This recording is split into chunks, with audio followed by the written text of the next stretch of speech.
ನಮಸ್ತೆ, ನಮಸ್ತೆ. ಹೇಗಿದ್ದೀರಾ? ಚೆನ್ನಾಗಿದ್ದೀನಿ. ಇವತ್ತು ನೀವು ನಾನು ಚೆನ್ನಾಗಿದ್ದೀನಿ. ಇವತ್ತು ನೀವು ಒಂದು ವಾದ್ಯಗೋಷ್ಠಿಯಲ್ಲಿ ನಿಮ್ಮನ್ನು ನೋಡಿದೆ ನಾನು. ಯಾಕೆ ಅಂತ ಕೇಳಿದರೆ, ನಿಮ್ಮ ಅಪ್ಪನವರು ಲೀಮಾ, ಸಂಪೂರ್ಣ ಹೆಸರು ಗೊತ್ತಿಲ್ಲ, ಆದರೂ ಲೀಮಾ ಅಂತಿದ್ರು. ಹಾಂ, ಅವರು ಇದೇ ವೃತ್ತಿಯಲ್ಲಿ ಅವರು ವೆಟರ್ನರಿ ಹಾಸ್ಪಿಟಲಲ್ಲಿ ವರ್ಕ್ ಮಾಡ್ತಿದ್ರು.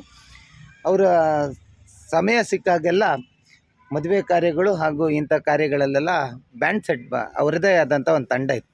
ಇವತ್ತು ನಾನು ನಿಮ್ಮನ್ನು ನೋಡಿ ಸಂತೋಷ ಆಯಿತು. ಯಾಕಂದರೆ ಮಗಳು ಕೂಡ ಅಪ್ಪನ ಹಾದಿಯಲ್ಲಿ. ಏನನ್ಸುತ್ತೆ?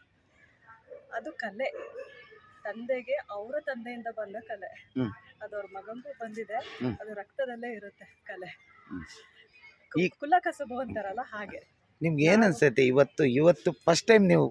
ಫಸ್ಟ್ ಟೈಮ್ ಅಲ್ಲ, ನೀವು ನೋಡ್ತಿರೋದು ಫಸ್ಟ್ ಟೈಮ್ ಅಲ್ಲ. ನೀವೊಂದು ಸಾಗರದಲ್ಲಿ ಒಂದು ಎಲ್ಲ ಅಂದರೆ ಮುಖ್ಯ ಬೀದಿಗಳಲ್ಲಿ ನೀವು ಅದನ್ನು ಪ್ರದರ್ಶನ ಮಾಡಿದಿರಿ. ಜನ ತುಂಬ ನೋಡಿದ್ದಾರೆ, ಸಂತೋಷನೂ ಪಟ್ಟಿದ್ದಾರೆ. ಹಾಗಾಗಿ ನಾನು ನಿಮಗೆ ಅದನ್ನು ಕೇಳಿದೆ. ಖಂಡಿತ.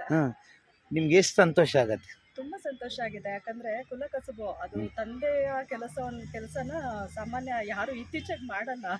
ಇವತ್ತು ಹೇಳ್ತೀನಂತ ಬೇಜಾರ ಮಾಡಿಬಿಡ್ರಿ. ಸಪೋಸ್ ನಿಮ್ಮ ತಂದೆಯವರು ಇದ್ದಿದ್ರೆ ನೀವು ಹೀಗೆ ನಿಜವಾಗ್ಲೂ ಖುಷಿ ಪಡ್ತಿದ್ರು. ನಿಜವಾಗ್ಲೂ ಖುಷಿ ಪಡ್ತಿದ್ರು ಅವರು. ಈಗ ಆಸೆನೂ ಅದೇ ಆಗಿತ್ತು ಕೂಡ. ಯಾವ್ಯಾವ ವಾದ್ಯಗಳನ್ನು ಬಾರಿಸ್ತೀರಿ? ಹೆಣ್ಣು ಗಂಡು ಅಂತ ಹೇಳ್ಬಿಟ್ಟು ಅವರು ಸಾಕ್ತಿರ್ಲಿಲ್ಲ. ನೀವು ನೋಡಿರ್ಬೋದು ನಮ್ಮನ್ನ ಎಲ್ಲಾ ಕಲೆಯಲ್ಲೂ ಎಲ್ಲಾ ಇದ್ರಲ್ಲೂ ಇರ್ತೀವಿ. ಇದೀಗ ನೀವು ಯಾವ ಇನ್ಸ್ಟ್ರೂಮೆಂಟ್ಸ್ ಅಂತಂದ್ರೆ ಸದ್ಯಕ್ಕೆ ನಾನು ಈ ಗೆಜ್ಜೆ ಅಷ್ಟೇ ಬಾರಿಸಿರೋದು. ಇನ್ಸ್ಟ್ರೂಮೆಂಟ್ಸ್ ಬಾರಿಸಲ್ಲ. ಅದು ಬಿಟ್ಟು ನಾನು ಭರತನಾಟ್ಯ ಕಲಾವಿದೆ ಆಗಿದ್ದೀನಿ.